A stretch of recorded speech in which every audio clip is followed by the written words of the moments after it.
You know, it's often been said that America is a car culture. Driving is so ingrained in who we are. It represents freedom, it represents opportunity, capability, and responsibility. It's how we get to work, it's how we get our groceries and see our families. It's been estimated that the average American drives 293 hours a year. But what happens when this privilege becomes a risk? What happens when someone really shouldn't be driving anymore? Now, I'll tell you from a decade of experience in this industry, one of the greatest fears among families of a loved one who has dementia is that he or she will be in an accident or will get lost when driving. So we should consider how dementia affects daily life. Well, those effects are very far-reaching. And the things that a person was once proud to do are no longer possibilities. And caregivers for loved ones with dementia have more tasks and responsibilities, which can feel overwhelming to them. But it's crucial that that caregiver keeps an eye on their loved one's ability to operate that vehicle. Now, I'll go over some signs to be aware of, but first, let me give an anecdotal example of what I've seen happen when a person with dementia is allowed to get behind the wheel of that car.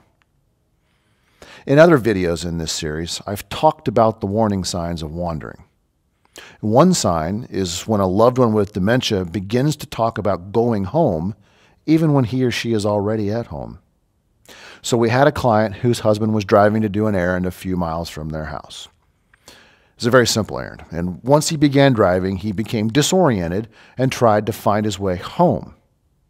Now, obviously, after a period of time, his wife began to be worried, and she started calling family and friends.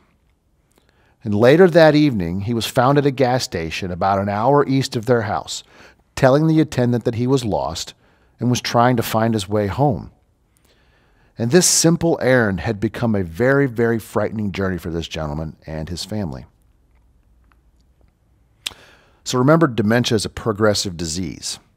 Now, it might level out for a while, but the symptoms won't get any better. And because of this fact, caregivers can expect the symptoms to worsen over time. Now, here are some signs of some progression and some signals that the time is right to have the conversation about giving up driving altogether. Now, a person with dementia might already be aware that driving is scary. He or she might feel fearful or anxious about driving, especially over long distances or to unknown locales or at night. So this is a great time to offer up other suggestions, like setting up a Lyft or an Uber account, organizing a carpool system, or utilizing a car service. And once the solution is determined, then you take away the option of them driving themselves. Don't wait until the progression of the disease wipes clean this moment of clarity of thought. Now, here are some signs that driving is no longer an option. If a loved one gets lost or disoriented in their local environment, like a grocery store, or loses the car in the parking lot regularly, these are signs that it's time to have the conversation. If there's trouble staying in lanes or an increase in tickets and fender benders, these are signals it's time to stop driving. You can also look for signs of mental and physical decline, uncontrollable shaking, poor balance, compromised eyesight. These are all indicators of disease progression. And remember, medications may have appropriate warnings about not operating a vehicle while under the influence. So how do you prepare to have this conversation? And as you can already gather, this is a pretty tricky subject to bring up with a loved one, because to many people, losing the ability to drive signals loss of independence. But keep in mind, your loved one's safety is the objective here, and the safety of those around him or her, because with slowed reflexes and distractions, those can be dangerous to other drivers or pedestrians as well. So begin the conversation by asking your loved one about driving and how it makes them feel. Does it make them feel anxious? Does it make them feel nervous? Then you can echo answers back, something like, I would be nervous too. Offer some solutions to the problem. Say things like, Mom, I'm happy to drive you to the doctor. Just let me know when and where, and I'll be there. This puts your loved one in the position of being supported instead of feeling blamed.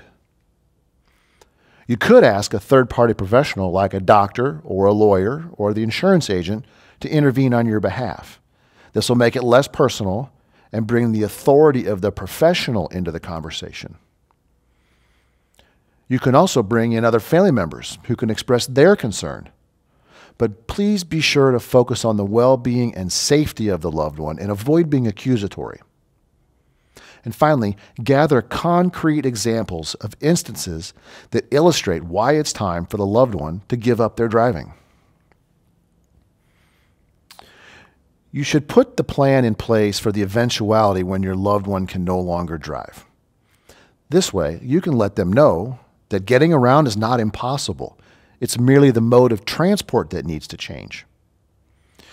This conversation may need to happen over time, but do not allow for too much time.